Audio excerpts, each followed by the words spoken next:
Buenos días. En esta clase hablaremos sobre la descripción y fuentes de una base de datos. Dentro del concepto básico de bases de datos es que es un conjunto de información perteneciente a un mismo contexto, que en general se agrupan o se definen esas bases de datos dependiendo de la temática. Se busca organizarlas de manera sistemática y lo que debe permitir una base de datos es poder hacer análisis, ¿sí? Existen muchos tipos de bases de datos. Unas típicas son las bibliotecas, los directorios, bases de datos poblacionales, historias médicas, etc. Hay un concepto muy importante a manejar y es el sistema de gestión de las bases de datos, que en inglés es Database Management System o DBMS. Y en general lo que busca este sistema es recopilar información, revisarla, pulirla, organizarla y luego comenzar a hacer todo un proceso de manipulación de esa información. Cuando, digamos, tenemos cierta confianza de que esa información es correcta y con base en eso es que se puede comenzar a analizar. Uno no puede analizar información de la que no esté seguro de su calidad, de la que no entienda su origen. Todo eso es necesario en un proceso anterior y igualmente hay que hacer todo un análisis o un manejo de esa información para que entonces sí contemos con información confiable, por decir así. Una cosa es base de datos y para ello miremos un poco el concepto de dato. ¿Qué son los datos? ¿Sí? En general se pueden definir como hechos, como situaciones, como eventos, ¿sí? Y puede ser más de un hecho. O sea, no necesariamente tiene que ser una sola o puede ser múltiple información de una sola persona, por ejemplo, ¿sí? O de una sola comunidad. Y si es un solo elemento como tal, se define como elemento de dato o data item y no es, digamos, suficiente para estar en una base de datos. Los datos pues, se comunican con diferentes símbolos, entre ellos pues alfabeto, numérico, ¿sí? Puede ser gráficos también. Y de nuevo, lo clave aquí es que los datos como tal, los datos, no son suficientes. Hay que lograr que esto se transforme en algo que podamos entender y analizar, que sea utilizable para que entonces pasemos de una base de datos a contar con información. Mirando un poco la historia de los sistemas de bases de datos, el primer ingeniero, Hermann Hollerith, propuso una solución a el censo de los Estados Unidos, porque el censo en Estados Unidos en 1880 tomó 7 años para analizar esa información. Y él propuso un sistema con una máquina perforadora que permitió hacer el censo de 1890 y analizarlo en 2 años y medio. Es un avance muy importante. Luego, en los 50, entraron las cintas magnéticas que permitieron automatizar, por ejemplo, la información de las nóminas en fábricas. En los 60 entraron los discos, ¿sí? Los discos duros, que permitió principalmente hacer la información mucho más rápida y contar con información, digamos, directamente. En los 70 entra el concepto de bases de datos relacionales. Ahí, por ejemplo, Oracle es uno de los líderes en este concepto y esto permite como entender mejor la información, hacer transacciones entre la información, una mayor estabilidad de los datos y también permite que hayan varias plataformas analizando la misma información. En los 80 entran el concepto de bases de datos relacionales, pero en tablas y filas, un poco lo que podría ser el Excel que conocemos o mucho de lo que se maneja en programas estadísticos está en este concepto de datos relacionales que son matriciales, que tienen tablas con columnas y filas que permiten una búsqueda mucho más rápida y un análisis mejor de la información. En los principios de la década de los 80 surge SQL y este es diferente. Aquí los datos se transforman en un lenguaje de programación y por lo tanto la consulta es más directa, por decir así. Y esto es lo que los ingenieros llaman bases de datos. O sea, Excel o inclusive Stata no los consideran bases de datos. Son, digamos, permiten analizar algunos datos, pero lo que podríamos llamar bases de datos, digamos, para manejar una gran cantidad de información es Oracle o SQL. En los finales de la década del 90 aparece el Internet, el World Wide Web, y este definitivamente es un gran cambio y se puede ver como una multiplicidad de bases de datos que interactúan. En el siglo XXI aparecen otros conceptos como el de Open Archive Initiative, que básicamente aquí lo que se busca es manejar lo que se llama Big Data. O sea, es una multiplicidad importante de información y crear interacciones entre esta información. También hay otro tipo de clasificación de bases de datos según la variabilidad de los datos. Por ejemplo, hay unas datas donde uno registra información que no va a variar, ¿sí? Las muertes, por ejemplo, del año 2000, pues están allí, ¿sí? Pero hay otras dinámicas en las cuales puede haber cambios, la nómina o el número de estudiantes o el tipo de estudiante va a estar variando permanentemente. También según el contenido, por ejemplo, hablábamos de bases de datos bibliográficas, de directorios, socioeconómicas, que son unas bases de datos que a nosotros nos pueden interesar mucho en políticas públicas. Hay diferentes modelos para administrar esos datos. Hay bases de datos jerárquicas, ¿sí? Donde lo que se ve ahí es que los datos, aunque son independientes, tienen como niveles, ¿sí? Y una información va a depender de otra información. Y cada uno de estos entonces genera como árboles y hay una conexión o conexión entre los diferentes árboles. Hay también bases de datos de red, donde, digamos, son múltiples bases de datos que interactúan, que se conectan entre sí. Bases de datos relacionales, donde básicamente con respecto a, tienes un conjunto de tablas, pero hay algo que los une, que puede ser, por ejemplo, un documento de identidad que une información sobre servicios sociales con información sobre CISBEN, por ejemplo, de las personas. Hay bases de datos multidimensionales que entonces lo que hacen es esa misma información también le quedan links, pero hay diferentes niveles en esa información. Es mucho más versátil, mucho más rápido para encontrar información. Las bases de datos orientadas a objetos como el SQL, las últimas generaciones de SQL. Y aquí básicamente la información se transforma en lenguaje computacional y en objetos completos. También está en esta base de datos orientadas a objetos, ¿sí? La importancia de poder hacer consultas que asocian diferentes elementos. Esto es algo importante, son menos lineales y eso hace también que sean más rápidas esas consultas. ¿Cuáles son las funciones básicas del Database Management System?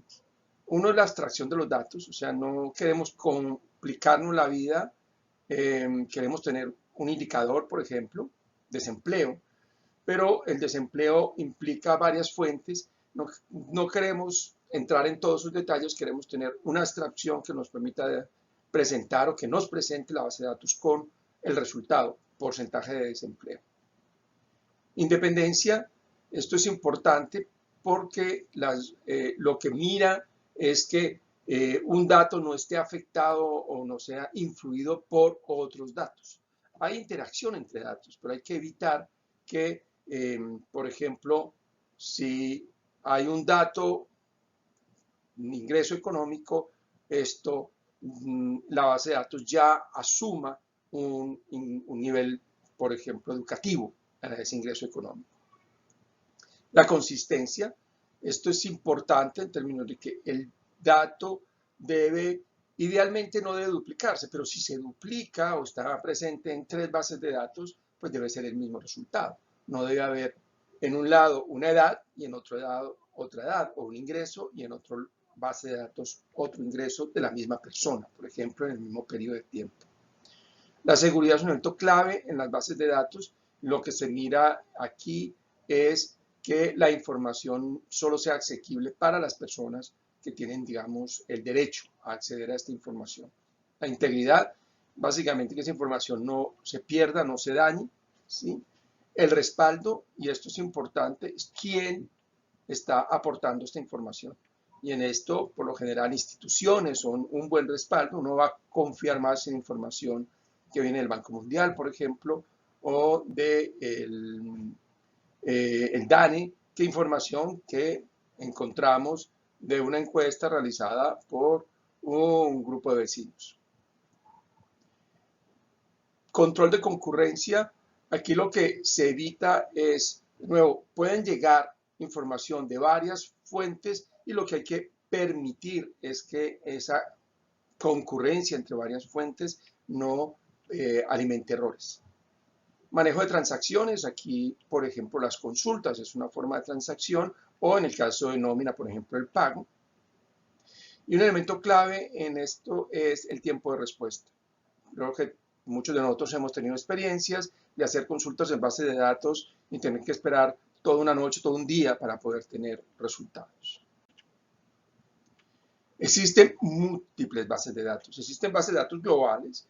Una de ellas, el Fondo Monetario Internacional, tiene su base de datos y allí se pueden hacer análisis de diferentes tipos, sobre todo en temas de indicadores económicos y financieros, ingreso per cápita, etc. Naciones Unidas tiene un departamento dedicado a bases de datos, sobre todo en asuntos económicos y sociales. Eso es el DAES y por lo tanto en este link pueden encontrar bases de datos de Naciones Unidas. Banco Mundial tiene múltiple información y múltiples bases de datos organizadas por temáticas, lo veremos un poco más en detalle. Existe DataGov, que igualmente es a nivel internacional con más de 200.000 bases de datos a nivel gubernamental. Existe, la CIA tiene su base de datos donde hay información de seguridad, informaciones también de económicas, de gobierno de cada uno de los países. ¿Sí? Universidades como Harvard, Johns Hopkins, etcétera, tienen sus propias bases de datos. ¿Sí? Hay bases de datos ya en temáticas específicas como medio ambiente, atmósfera, etcétera. En políticas públicas, igualmente hay múltiples bases de datos. Solo para mencionar algunas de ellas, hay una base de datos que es Public Affairs Information Services y ahí hay 450.000 artículos de revistas, libros sobre el tema de políticas públicas. Hay Social Science Research Network, que igual aporta no solo artículos, pero aporta lo que se llamaría literatura gris, documentos que nunca han sido publicados, aparecen también allí. Google Scholar, que muchos de ustedes lo conocen, también da la posibilidad de acceder a múltiples artículos, en algunos casos con el PDF completo de estos artículos. Public Administration Abstracts igual da un acceso a múltiples artículos. Como estas, hay otras muchas bases de datos sobre políticas públicas. Quiero recomendarles un curso que tiene organizado el Banco Interamericano de Desarrollo, que se llama Datos para la Efectividad de las Políticas Públicas. En él, básicamente, se mira o se hace un seguimiento de la importancia de los datos, de cómo convertir conceptos en parámetros medibles, analizar o aprender a analizar información, visualización de resultados y el uso de esta información para la planificación. Aquí está el link, es un curso gratuito que se dicta periódicamente. Hay un concepto que ha venido ganando terreno y es el de datos abiertos. Los gobiernos reconocen que la información es poder y que la información pertenece a los ciudadanos, a las personas, no a los gobiernos, no a las instituciones. Por lo tanto, se ha hecho desde los 90 acciones para avanzar hacia datos abiertos. Hay una Carta Internacional de Datos Abiertos y en el caso de las Américas hay 9 gobiernos que ya han firmado esta carta, ¿sí?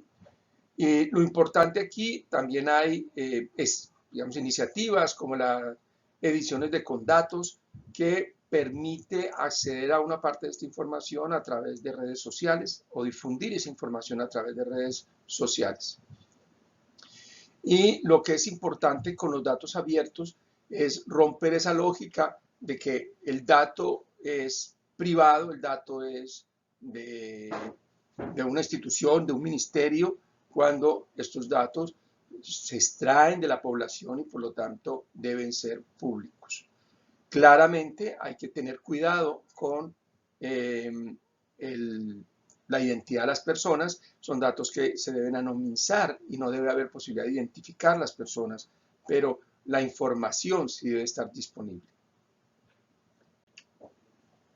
En un análisis que se ha realizado por parte del gobierno en línea, Colombia, digamos, se encuentra en un nivel medio. No, países como Estados Unidos demuestran un mayor avance en temas como información disponible, en temas como política legal o socioculturales. Colombia, en la mayoría de los casos, digamos, está como en un 25% de disponibilidad, con excepción de la parte de organización y de política legal, que estaría en un 50%, pero nos superan países, por ejemplo, Chile en el tema presupuestal está mejor que Colombia. Colombia comenzó con una directiva presidencial en el año 2000 y luego en el 2008 se expidió el decreto 1151 sobre todo el tema de datos abiertos y de gobierno en línea.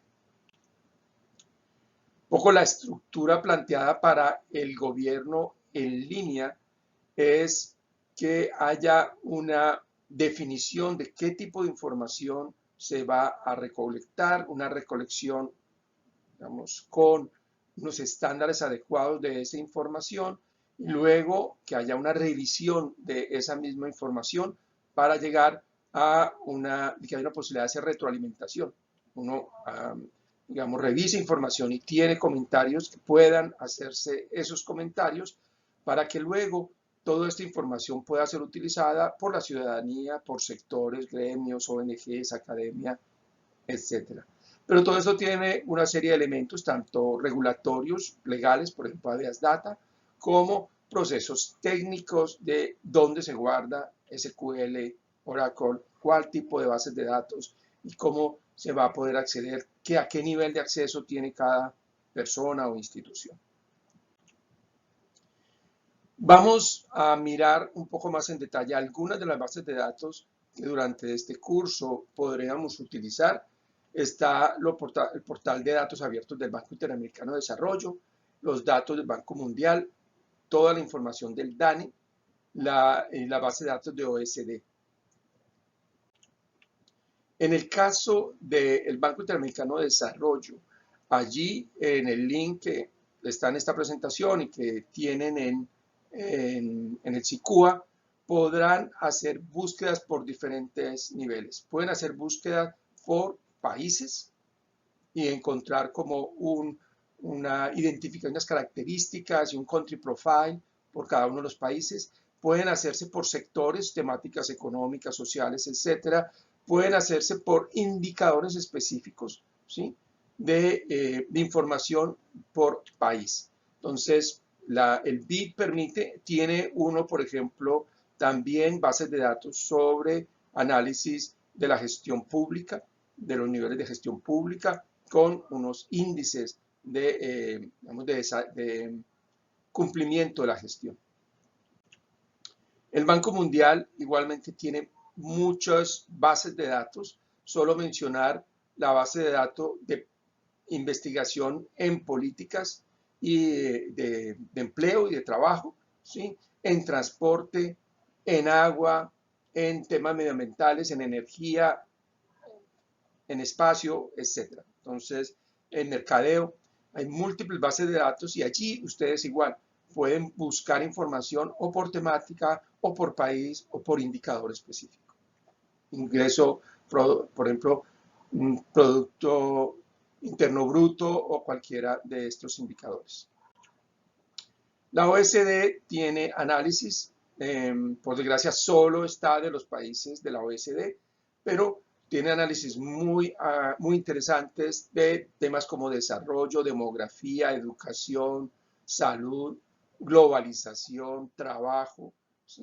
Y aquí ustedes pueden mirarlo por tema, mirarlo por subtema y de nuevo mirarlo por indicadores específicos.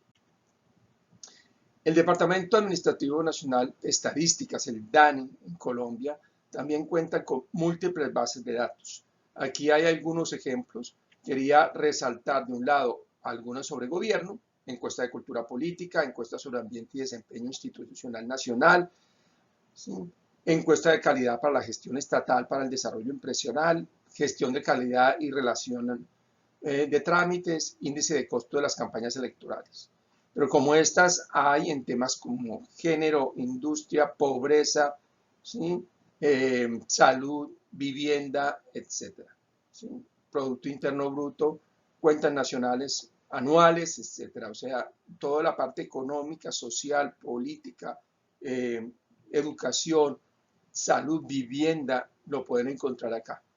Y vamos a poner solo un ejemplo. Si ustedes entran a la encuesta de cultura política, ¿sí? Allí lo importante es entender qué es esta encuesta, ¿sí? Y básicamente es una encuesta que se hace a nivel domiciliario, ¿sí? Con unas preguntas específicas para tener la opinión de las personas con respecto a temáticas de cultura política, ¿sí? Por ejemplo, el porcentaje de personas que ha escuchado hablar de mecanismos de participación ciudadana, o que considera que el conteo de los votos en su municipio fue transparente. En este caso es el 32%. ¿Sí? Esto les da una idea.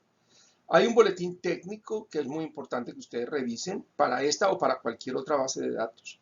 Ese boletín técnico les va a decir cómo se hizo, a quién se le preguntó, qué representatividad tienen, qué tipo de preguntas se hicieron, si la consulta se hizo por teléfono o directamente, a quién se le hizo esa consulta, a la señora, al señor, no importa a quién, y todo eso les va a ayudar para confiar o no en esta información. En el caso, de nuevo, de la encuesta de cultura política, lo que se buscaba era generar información estadística estratégica que permita caracterizar aspectos de la cultura política colombiana, acumulación de capital social, participación en escenarios comunitarios y confianza, basado en la percepción y práctica de los ciudadanos sobre su entorno político y social, como insumo para diseñar políticas públicas dirigidas a fortalecer la democracia y la convivencia pacífica colombiana. Se hizo esta encuesta entre julio y agosto del 2019, representa 19.000, casi 20.000 familias, hogares, perdón, para 43.000 personas y miren algo que es importante, representa, ¿sí? El nivel nacional, pero también cabeceras municipales, centros poblados rurales dispersos. 5 regiones, pero no tiene una representación a nivel departamental y hay unos departamentos que quedaron excluidos, por ejemplo, el Amazonas. Por lo tanto, esto es importante saberlo porque si quieres hacer un análisis para el Amazonas o para Putumayo, esta encuesta no te sirve. Y igualmente se hizo con ciudadanos. Y esto es importante tenerlo en cuenta en un momento en que hay un porcentaje importante de migrantes, o sea, eso para ciudadanos colombianos de más de 18 años. Y algunos de los datos que aparecen en esa encuesta, este es uno de los que quiero resaltar, ¿sí? Que es el porcentaje de personas de 18 años y más que consideran que en Colombia sí se protegen y garantizan los derechos. Si ustedes ven, digamos, el porcentaje está entre 48, digamos, 49% de que sí se protegen los derechos a la recreación y la cultura, mientras que un 25% de las personas, de los hogares, consideraban que se protegían los derechos del campesinado. Llama la atención que en el tema de cabeceras municipales y centros poblados no hay una gran diferencia en general. Digamos, en zonas rurales se considera un poco más alto esa protección de los derechos, y esto, digamos, llama un poco la atención y uno tendría que regresar para ver exactamente cómo se hizo la pregunta, ¿sí? Y también llama la atención que en zona rural se considerara un poco más alto, 31% comparado con 24%, que sí se protegían los derechos de los campesinos.